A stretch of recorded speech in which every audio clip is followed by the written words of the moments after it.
tonight's video, I am bringing you a bit of a highly requested video, and that is a video on some trigonometry,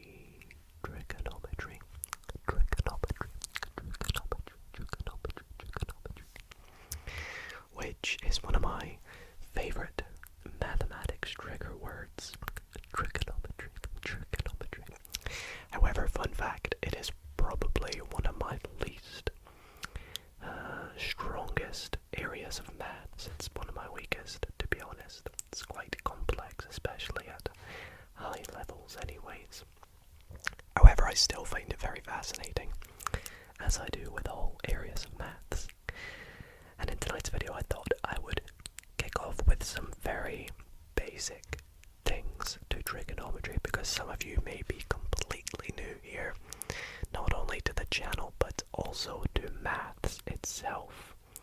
And so I thought we'd start off with the basics and go through an introduction to trigonometry. And so I hope you all very much so do enjoy and can find it nice and relaxing. As always, feel free to drift off to sleep as I talk about some maths tonight and solve some problems, and most importantly, teach you about trigonometry.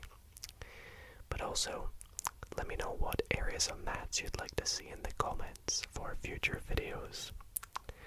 There will be timestamps at the little bar down here or in the description to what we're going to be doing at different points tonight. And also, as we always do, the PDF file for this document will be in the description if you want to have a go at some of the questions yourself or read up on it in your own time. But I really hope you all do so much enjoy, and if you do, why not consider dropping it a big thumbs up. And if you're new here and you're not already subscribed, how's it going? My name's Dido, and on this channel we do some ASMR and maths combined. It's the best kind of ASMR in my opinion. So why not consider subscribing if you're not already subscribed. But anyways, let's get started. So first up, I'm actually gonna zoom in. I'm spoiling a bit of what's to come. We're gonna start to chat about the triangle that I have drawn and go through some important keywords that we're actually going to be using in tonight's video. So, trigonometry, what does it mean? Well, you might notice in the word it has tri at the start, D-R-I, and usually when you see those three letters you assume it's to do with triangles. Well, you would be absolutely correct in this instance. Trigonometry has so much to do with not only triangles but also circles, lines, angles, lengths, values, so much to do with geometry, and so they kind of come hand in hand usually in mathematics. And so I have drawn this triangle here to get us started. Now this isn't just any old triangle. What can you tell me about this triangle? The big clue coming from what's down here. If you said that this triangle is right angled, you would be absolutely correct. And the symbol we use for right angled triangles, let's say that's the angle, we just do a little box like that. So if it was, the triangle looked like this, the box this time would be up here, like so. So we're going to be working with right angled triangles a lot tonight. However, with this particular triangle here, I'm actually going to label all three sides and all 3 points and all 3 angles. So let's start by doing that. Let's take this point up here and we're going to call it A. Then let's take this one and call it B. And then let's take this one and we're going to call it C.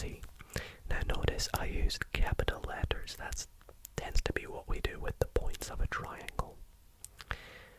For the angles of the triangle, so that would be this angle in here, this angle in here, and of course our right angle, we tend to use the corresponding letter, but the lowercase value of that. So this would be lowercase a, this would be lowercase b, and this would be lowercase c. Now sometimes we also use different values if we haven't labelled the points. And some of these values are symbols that we use. The most important one we use is called theta, which is a Greek letter, and it looks a little bit like this. I'm doing a very big version of it. Sometimes you might see people draw this differently. I know some people like to do it like this. Some people like to do it like this. I like to do it just as one swoop motion like that. It's actually quite fun to draw. But that's what I'm going to be drawing it as tonight. And usually theta can be used to express unknown angles of a triangle. Now the final thing we need to know about triangles are what the names of the sides are. Now one that we always know and talk about a lot in maths is this big long side. We talk about it a lot, in particular Pythagoras, and that is known as the hypotenuse.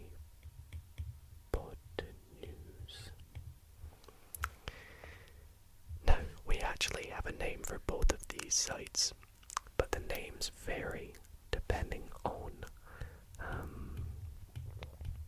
what angle we are talking about in the question.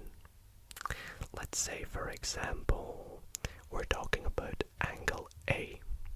If in the question we are only talking about angle A, we call this side that goes along next to angle A. You can see this one doesn't go along angle A because, well, it doesn't touch it. Only this side does. We call it the adjacent side, which is what adjacent means. It means it runs alongside. So we call it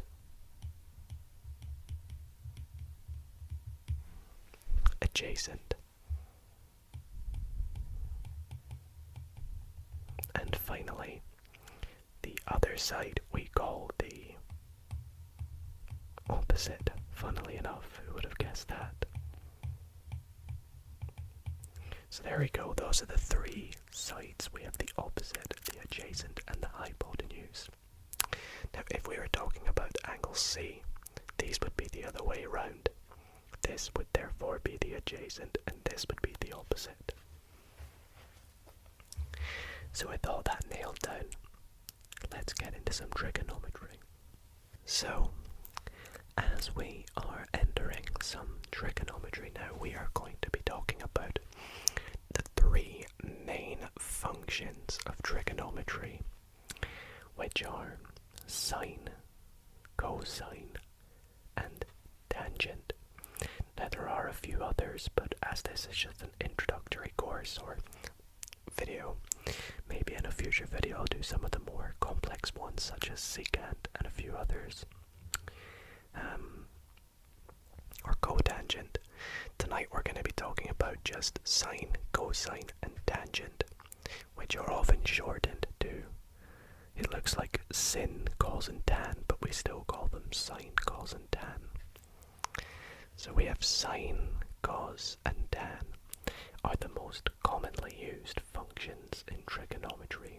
Their functions, we'll come back to that later. They can be used to help us calculate angles and sides of a right angled triangle, just like we mentioned earlier. Now again, here I have our triangle, and we have what we have mentioned earlier, which is the adjacent, opposite, and hypotenuse. So let's pick an angle at random. Let's take this angle up the top, up here. Now usually I just draw a little arc like this. Now Do you remember what symbol we use? It's theta. So let's take our theta and let's label all the sides. So if we're talking about theta, which side is the adjacent side? Well, remember, it's always next to the angle, so it's going to be either this one or this one. However, if we remember, hypotenuse is the longest side, so it can't be this one because that's clearly shorter than this one. So therefore this is the hypotenuse, and this, I'll just do it like this, ADJ. And therefore by process of elimination, the remaining side is going to be the opposite side, which, let's double check, it's opposite the angle. Yup, you can see it's clearly opposite the angle, and so this is going to be the opposite side. Now these three functions, sine, cos, and tan, can help us work out angles. As you can see here, these functions can be used as ratios of sides of right-angled triangles. So let's take a look at our triangle again. Now here I've made it look slightly different. I've labeled them in colors here, and this time our angle is down here instead of up here that we're talking about, just for this particular right-angled triangle. Now, the way these ratios work, and I'm going to draw this off to the side here, we have three different ratios, one for each function. We're going to start off with sine of the angle. Now, with trigonometry, we tend to use a calculator a lot of the time. And so I've got my calculator with me. My calculator.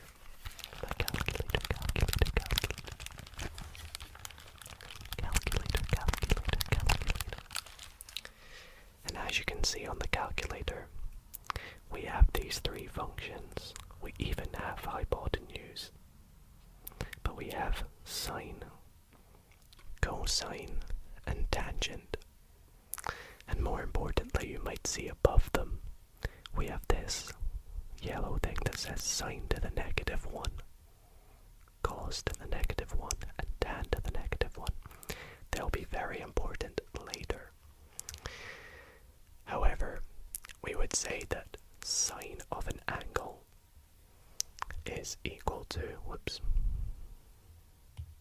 now it's equal to a ratio. Now a ratio is just code for a fraction. Now, sine of an angle is equal to, I need to change the pen here, I need to get the green one. It's equal to the length of the opposite side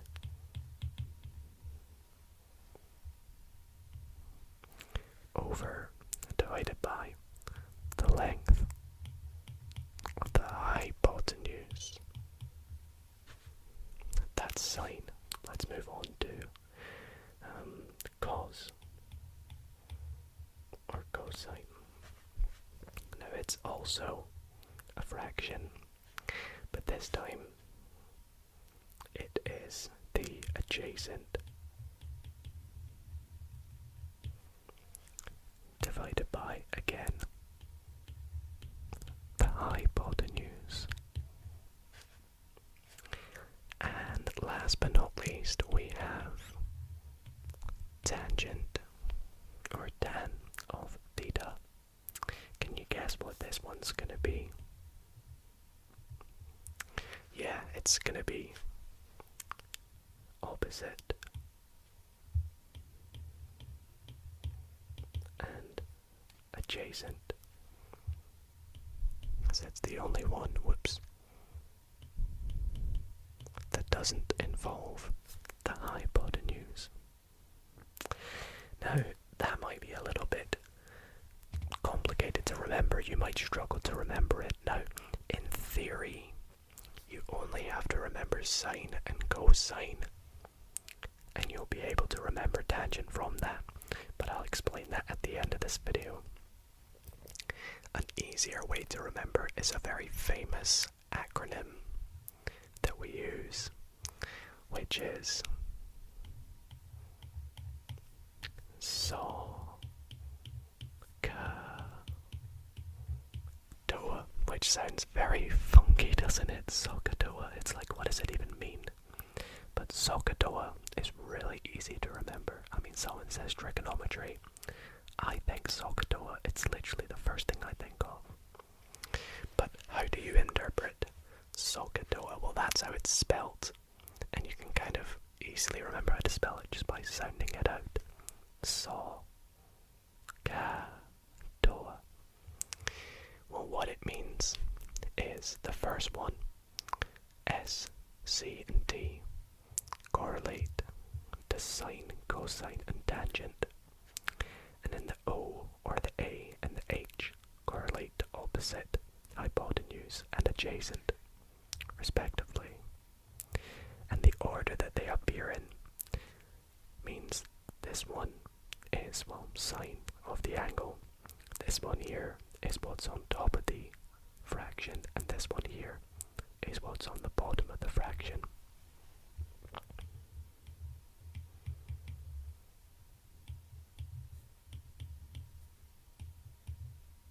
So let's put that.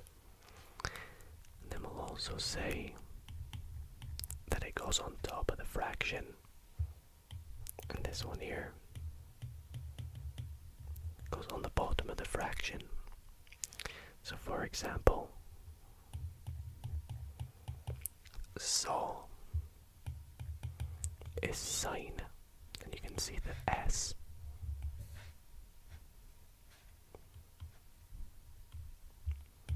is equal to the opposite over the hypotenuse, and that you get that from O, it's there, and H is there.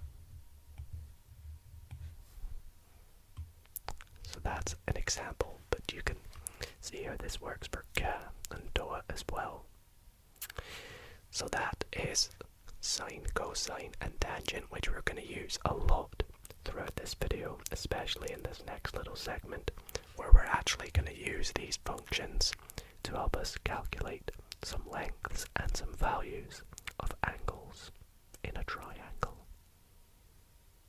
Okay, so going into some examples now. I have a few questions to do with each type of aspect of using the trig functions to help us work out the sides or angles of a right angled triangle.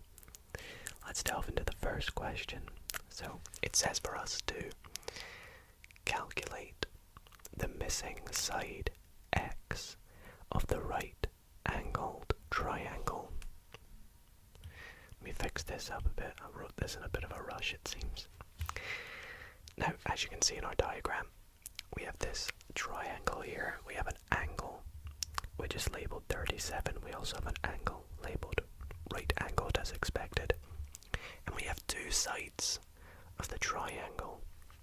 We have one that's labeled x that we need to work out. But we also have this very useful one here, which is labeled 5. Now, what do we know about this one that's labeled 5? Well, it's the hypotenuse, because we can see by the diagram it's the longest one. So therefore, I mean, before I even attempted this question using Pythagoras, I could probably assume that x is either going to be 3 or 4, depending on if the triangle is to scale, which it clearly isn't. And that's just using Pythagoras, but however, we're going to be using trigonometry, so ignore that. So how can we attempt this question? Well, we're going to use our SOHCAHTOA to help us determine which function we're going to use in this question. Now, to determine which function we use, we want to use either SO, Ka, or TOA that involves the missing angle. Now let's see, what is the missing length, sorry. Now what is the missing length in correlation to this angle? Is it the adjacent, is it the hypotenuse, or is it the opposite? Well, we know it's not the hypotenuse. Is it the adjacent or the opposite? Well, adjacent runs alongside, which this one doesn't, so it's clearly the opposite. So that rules out Ca. Now, do we want to use sine, saw, or toa, tan? Well, this now depends on what we have left. As we said, it's the hypotenuse. So we have the hypotenuse and the opposite, which saw has opposite, hypotenuse, toa doesn't, it has opposite and adjacent. So therefore we're going to be using saw, which is sine of theta is equal to op over hyp. So now that we've got our formula, we can substitution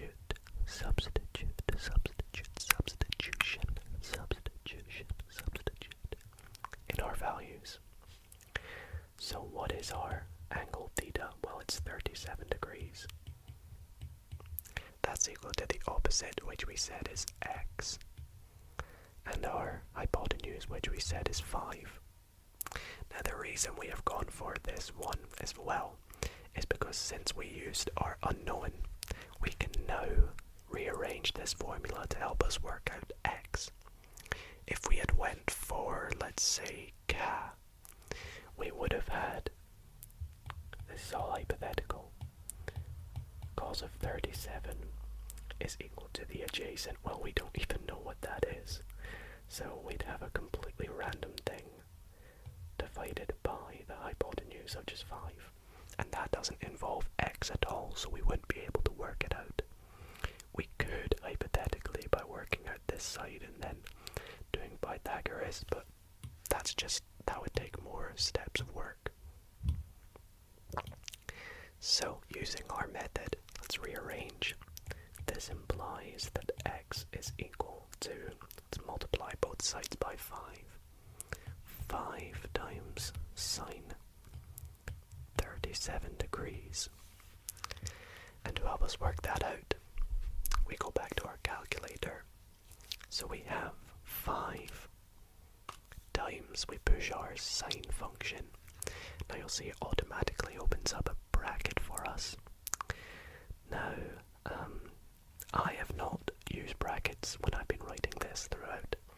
That's just kind of, the mathematician's choice. You don't have to, you can if you want to. They kind of mean the same thing. I'm going to put in 37, then I'm going to press equals, and I see my value is about 3. I'm going to round it to 3, which was as expected, because this is going to be a 3, 4, 5 Pythagorean triple. So with that down, let's move on to the next example. We might be able to do this a bit faster now. So let's take a look. Using trigonometry, determine the length of the hypotenuse. So we know we're going to be using the hypotenuse. So that rules out, let's see, that's going to rule out toa. So it's either sine or cosine we're using. And we have the adjacent side to the angle in this one. So we have A and H. Which one is A and H? That would be Ca, which is cosine of theta is equal to, now from here on out, I'm just going to be writing A over H, just for shorthand. Now what does that equal in our case? Well, we start a new line. Cos of 40 degrees is equal to, now it's very important that I'm putting the degree symbol here. I'll explain that later. We have 7 over the hypotenuse, which we want to work out. In fact, no, I actually am going to write ADJ or HYP, because I don't want you guys to get confused with the fact that I said that capital letters tend to be points. So therefore, the hypotenuse is going to equal 7. I'm just going to drop the times this time. 7 cos 40. So let's do that. 7 cos 40, which is, I'm just going to round it to 5.4 centimeters. And for the final example here, this is what I was saying about the capital letters. ABC is a right-angled triangle. Work out the length of BC. So BC is this length right here. So we have this angle here, 36 degrees. We have the adjacent, which is 8.7. And we want to work out the opposite. So we have A and O. Which one is A and O? Can you work it out? I'll give you a moment. It is indeed tangent, which is opposite over adjacent. So, using this, we have that tan of 36 is equal to our opposite over our 8.7. So therefore our opposite side is going to equal, well, our opposite we actually call BC in this question, so BC is going to equal 8.7 times 10, 36 degrees. And then there's tan over there,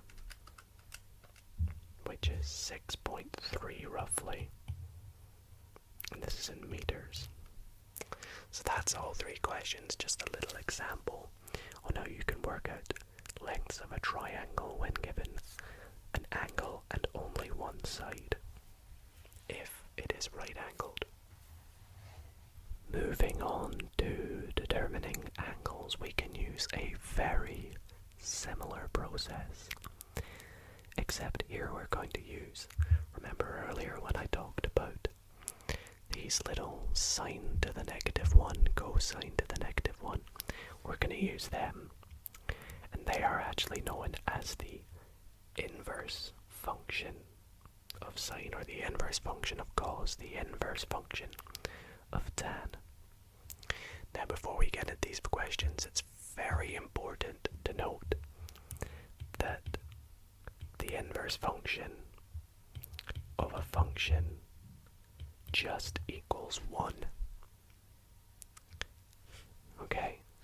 And that is because, well, we have sine is equal to the opposite, or the hypotenuse.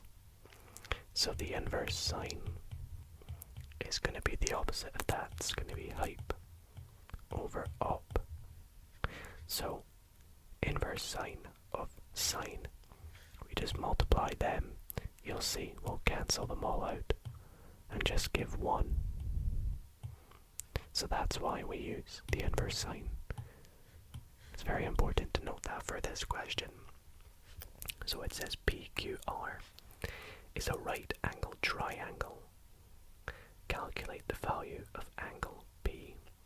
So the value of angle P, like we said, is going to be the little value P inside here, next to the big value P. So we want to work out this angle. Let's take a look at the values we have to work out if we're using saw, ka, or doa. So with this angle here, it's unknown. We have the adjacent 12.5, and we have the opposite, which is 5. So we have A and O. So therefore, we're going to be using tan of theta is equal to the opposite over the adjacent. Why can't I write the letter D today? So with this we can say that tan of P degrees is equal to 5 over 12.5. However, now to work out b, how do we get it on its own? Well, like I said, the inverse tan of tan is just equal to 1. So what we're going to do is we're going to take the inverse tan of both sides. So this would give us 1b if we take the inverse tan of this side, which is just b. And then we're going to do inverse tan on the other side of 5 over 12.5. So let's do that. Now to do it on a calculator, you press Shift tan of 5 divided by 12.5. Close the bracket. Gives us 21.8. And there we go. That's that question done. Not too shabby. Let's go on to the next one. Calculate the size of angle theta in this right angle triangle. Let's quickly breeze through this. We have the angle, we have the hypotenuse, and we have the adjacent. So A and H gives us cos of theta is equal to the adjacent over the hypotenuse. So cos of theta is equal to 6.4 over 9.6. And then again, we're going to use the inverse.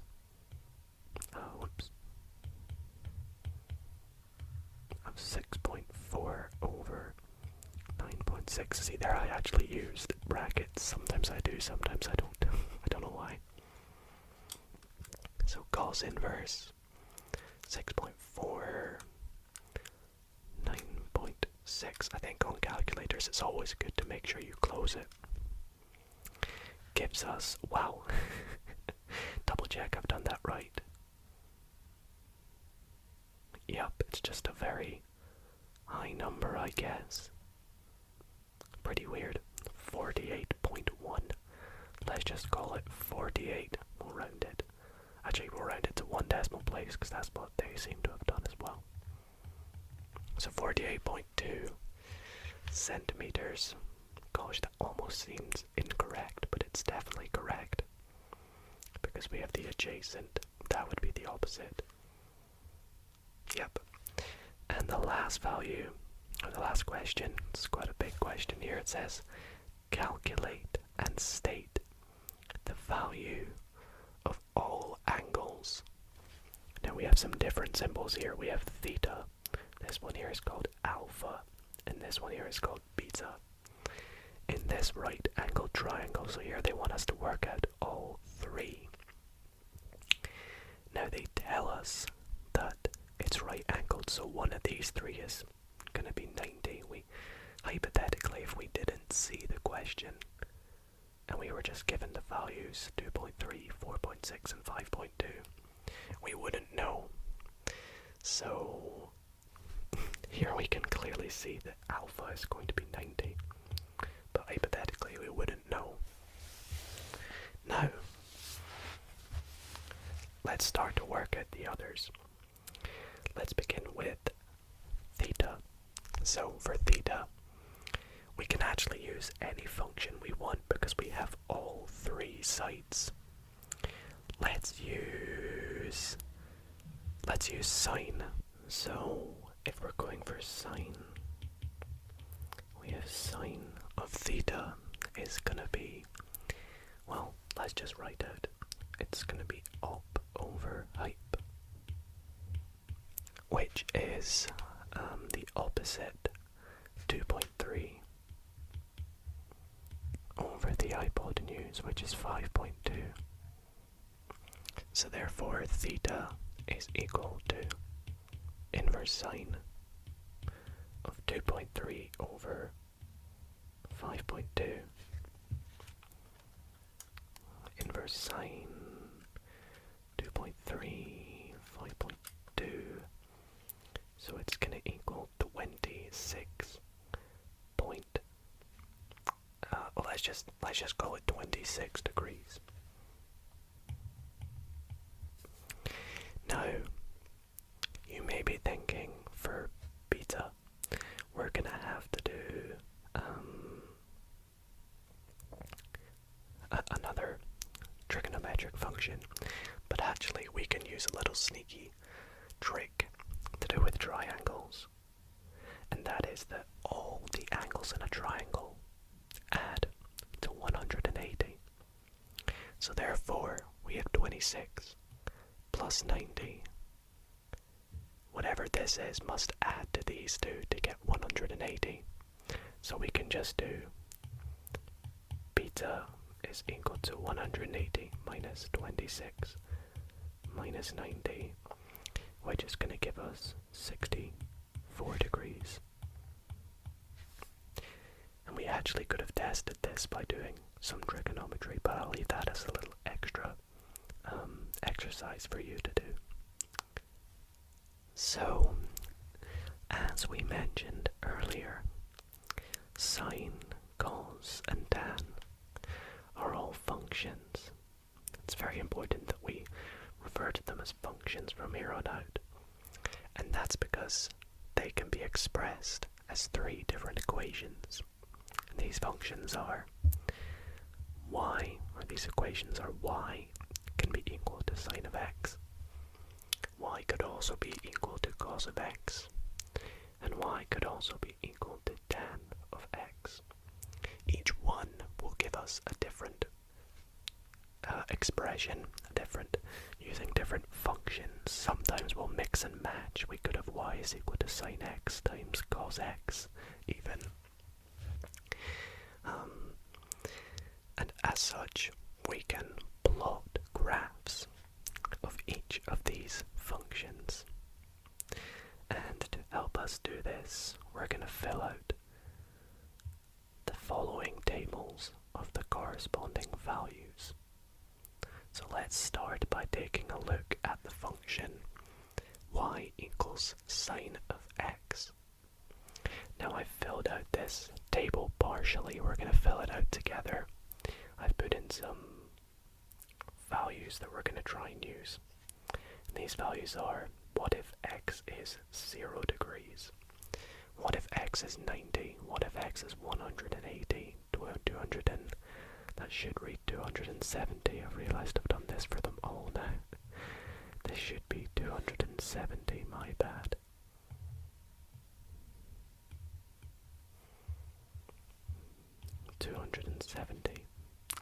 And what if x is 360? Well, let's give this a go, starting with sine. So, what is sine of 0? It's just 0. So, when sine of x is 0, or sine of 0, we get y is equal to 0. What about if it's 90? We get 1, quite a nice number. What about 180? Whoops. Oh, we get 0 again. What do you think 270 is going to give us? You think it's going to give us 1? Well, you'd be wrong. It actually gives us -1. And then you can probably guess 360 is going to give us 0. So we actually have a little bit of a pattern here. For every 90 degrees we go up in, it's going to go either 0 or 1, -1. So, as you can imagine, this would extend on this table. The next value after 360 would be plus 90 onto that. So you get 450. And then it would be 1. And then plus another 90. You'd get 0 plus another 90. You'd get -1 and so on. Let's do the same for cos. Now unfortunately it's not the same, so we're going to have to work it out. Let's do cos of 0. This time it gives us 1. What about 90? it's 0 this time. What about 180? 180, negative 1. And then 270, 0, 360. Oops. Back to 1. And let's finish up with tan here. Tan of 0 is 0. Tan of 90. Hang on. We have a bit of an issue here. As you can see, my calculator says math error. That's a bit peculiar. Let's put a question mark then. Let's go on to 180. We have 0 again. Let's put 270. We have another math error. And then we have 360. We're back to 0 again. So, as you can see, we have some nice tables that we've made for each one. Except for tan. Tan's a bit weird. Don't know what's going on with tan. Well, with tan, let's do something a bit different. Let's extend this table. Let's take a look at what happens when tan is just before 90. So let's take a look at it at, for example, 80 degrees. And then we'll look at it just after 90, such as 100 degrees. So tan at 80 degrees is 5. And then what is it at 100? It's at, well, it wasn't 5 exactly for 80, it was 5.6, we'll call it 5.6, 5.7.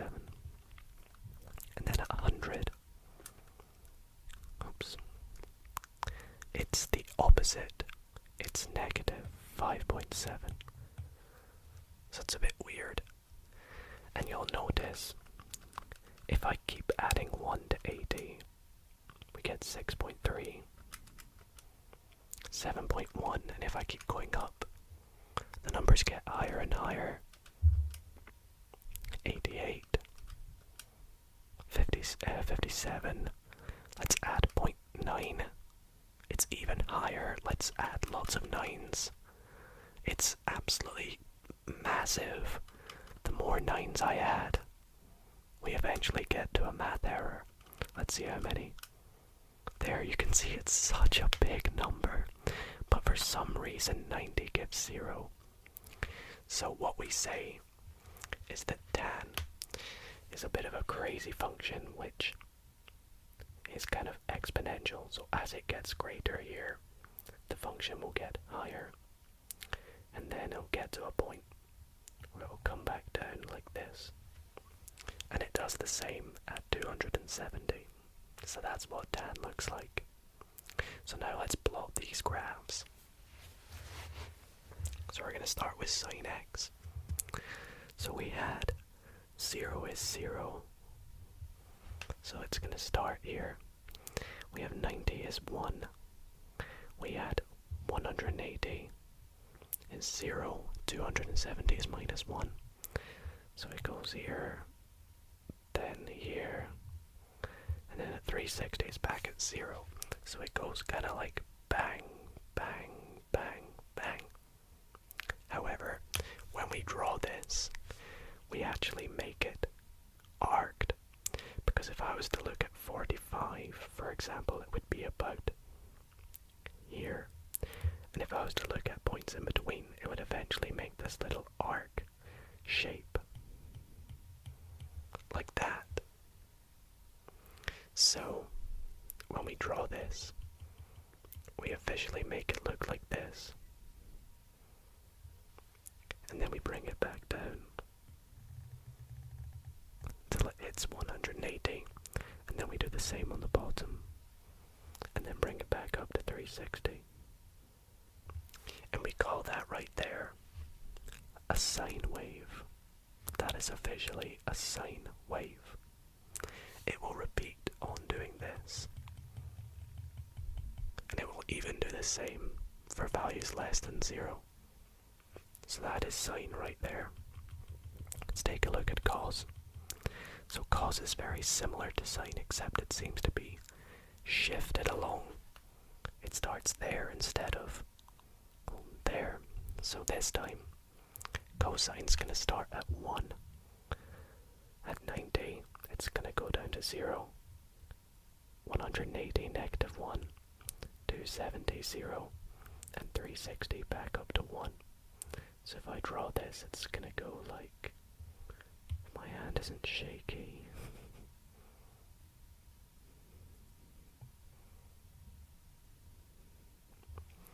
Like that. And that right there is a cos wave. Now the last one is tangent, which as we said is very funky. Let's take a look at it again. So it starts at 0 and it builds up to a really high number, to the point where at 90 it doesn't exist.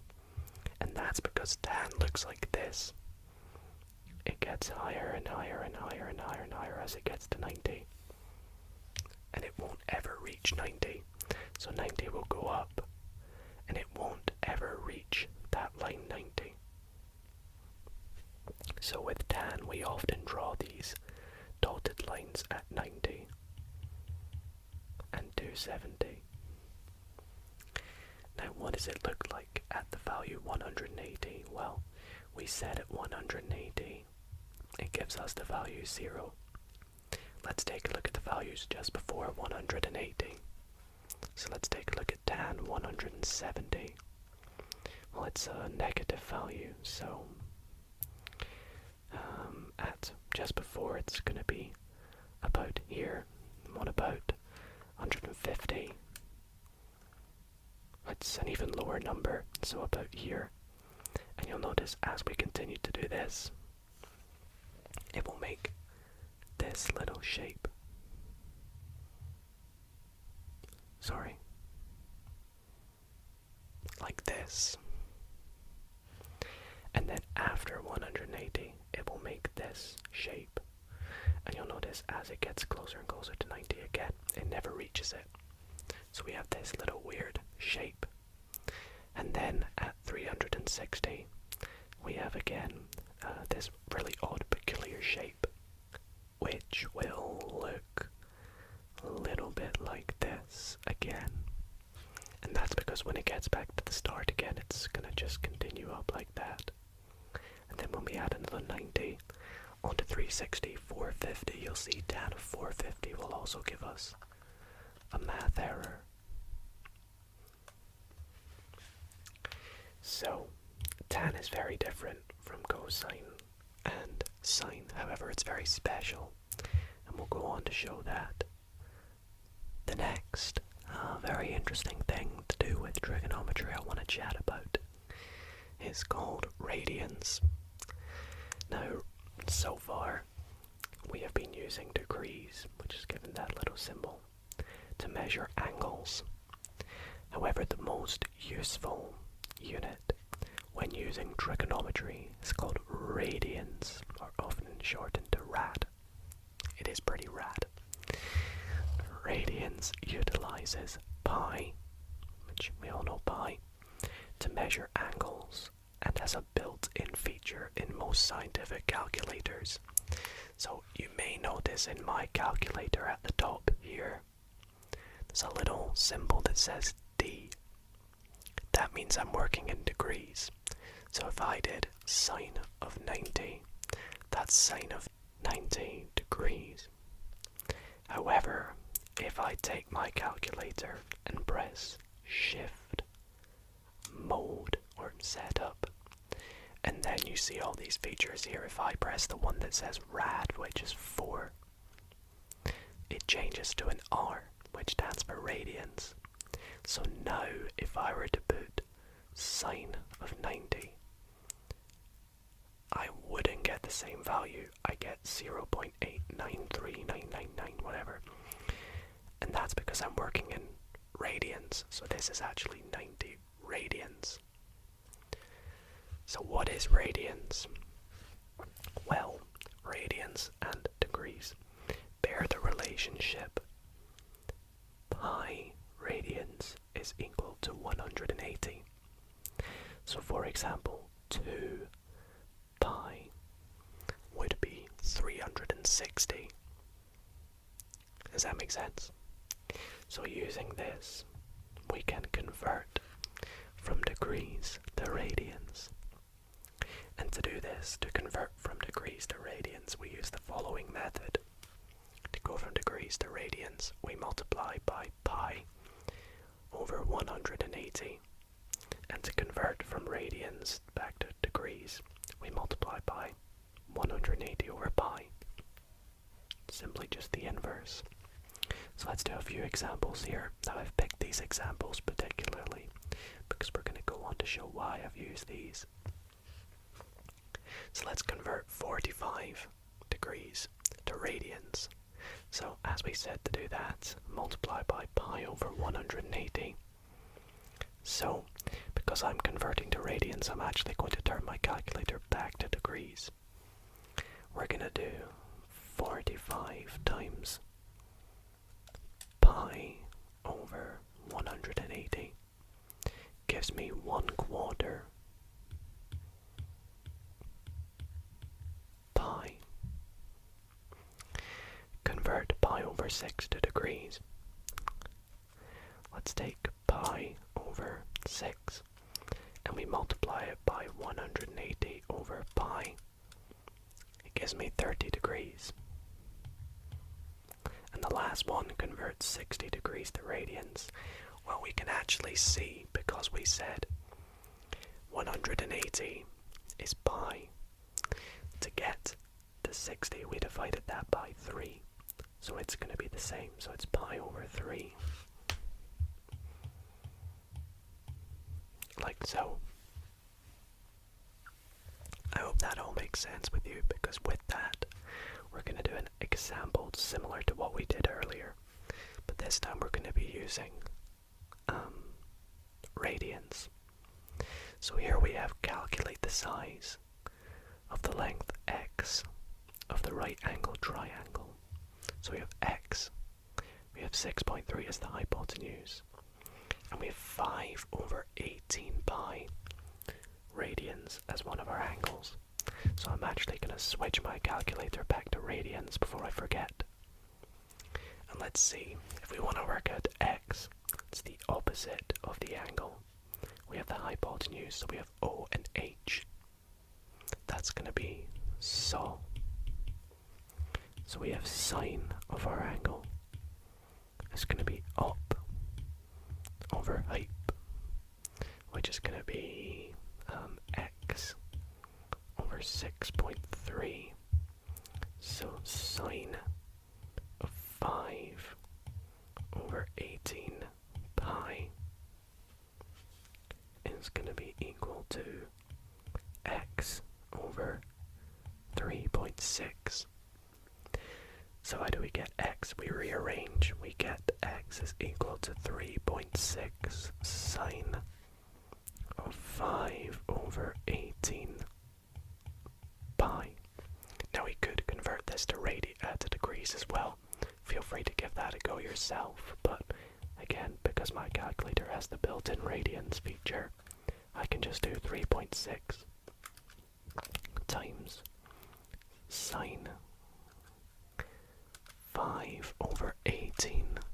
Oops. Let me go back. Pi. There we go. And as you'll see, I get 2.76 roughly as my value. So that is a little example there. Now, just to quickly let you all know, this here is actually equivalent to 50 degrees. So if I had done the same, except in degrees, I've done 3.6 times sine 50, you'll see we get the same value, 2.76. Now, I have a couple more things I want to talk about in tonight's video. these key things is something called exact values. Now, exact values are sort of quick ways of working out particular values of sine, cosine, and tangent using key angles. Now, some key angles we've used tonight are 30 degrees, 60 degrees, 40 degrees, 45 degrees, sorry, 90 degrees. But they can also help us out with some particular values of triangles. So to help us do this, I've made this little table here, and I've taken each of the angles and put them in degrees and also converted them into radians. And we're going to work out what sine, cosine, and tan of each angle is without using a calculator. That's what's very useful about exact values. We can do it without using a calculator. So what is sine of 0 in each one? Well, we know it's just going to give us 0. Cos of 0, well, let's take a look. Well, we know cos of 0 is just going to give us 1. And we know by heart that tan of 0 is 0. And we talked about this earlier when we said this. 0, 1, and 0. However, now, let's take a look at it when it's 30 degrees, or pi over 6. So, 30, here it is up here. What is sine of 30? Well, sine is opposite over hypotenuse, which is going to be 1 over 2, so it's half. Let's do it for cos as well, which is a over h, root 3 over 2. And then the same with tangent, that's o over a, so that's going to be 1 over root 3. And there we go, that's some key info that we've just worked out. Now I'm going to continue to work this through with 45 degrees. So sine opposite over hypotenuse, just 1 over root 2. Cosine, again, 1 over root 2. And then tangent, well, it's 1 over 1, which is 1. And you can see if you do that with a calculator, tangent of 45, you get 1. And again, if we look at our graph of tangent at 45, that's roughly where it's going to be 1. Down there. Continuing this on with 60 degrees next. Sine O over A. O over A is just root 3. Sorry, no. So is root 3 over 2. Ka A over H is a half. And then Toa O over A is root 3 over 1. Just gives us root 3, and you'll see tan of 60. Again, pretty weird value, but root 3. And then we finally do it for 90, and again this should be pretty easily known, but sine of 90, you can see by the diagram, 90 or 90 is going to give us, well, sine is opposite over hypotenuse, opposite, in our case, it's going to give us 1, and then cos is going to give us 0, and tangent undefined. So that is the graph filled in, and those are some key exact values that can be very useful to remember. And we can fill out this entire graph if we just remember these two triangles, and they will come up all the time in trigonometric questions. Okay, and so the final quick little thing I is something called trig identities. Now that might sound quite confusing at first, but in short terms, when performing calculations involving trigonometry, it can often be useful to utilize some helpful identities that arise.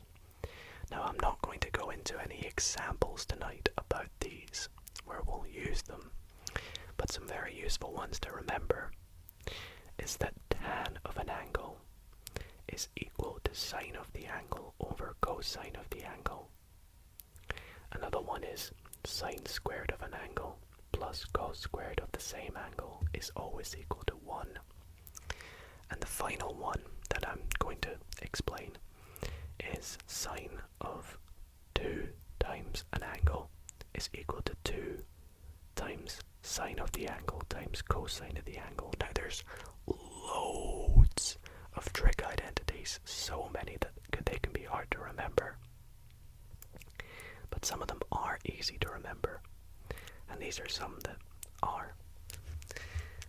Now, I said earlier that I would mention why tan can be remembered if you only can remember sine and cosine.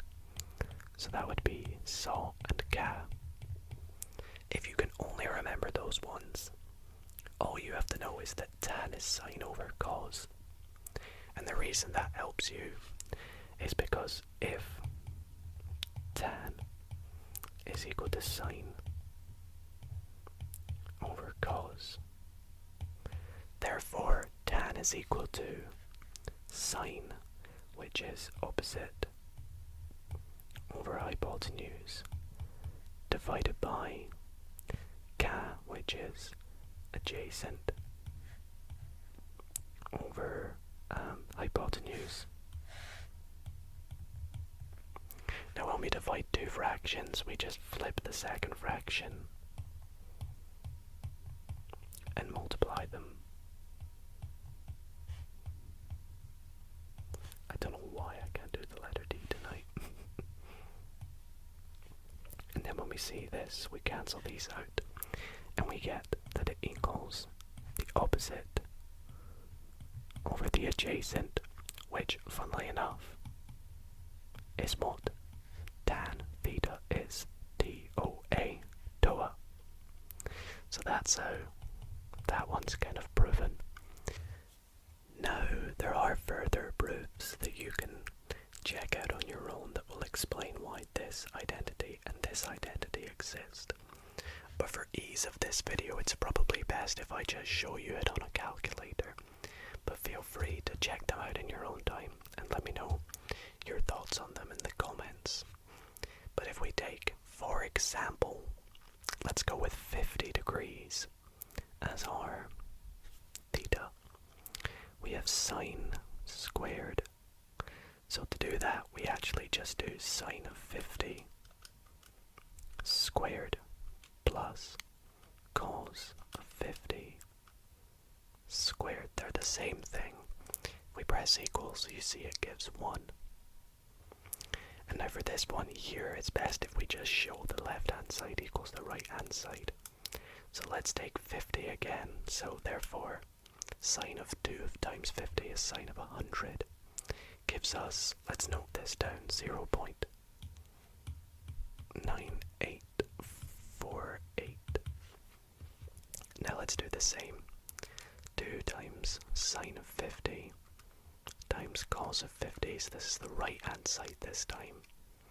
You'll see also gives us this value here. So that's another trig identity that's very useful to remember. Anyways, that is where I am going to wrap up tonight's video on a little introduction to trigonometry. I actually covered quite a bit because, as I said, trig is a very big area of maths. Again, it's also not one of my strongest points. So regardless, I hope that you did enjoy tonight's video. And if you did, why not consider giving it a big thumbs up. I put a lot of work into these videos, so that would really mean a lot to me. It's completely free to do and takes just a little click of the button. And if you want to see more videos, why not consider subscribing? let me know what you'd like to see next in the comments. Other than that, I hope you all relaxed, had fun, had a good time with some maths. Sleep well, everybody.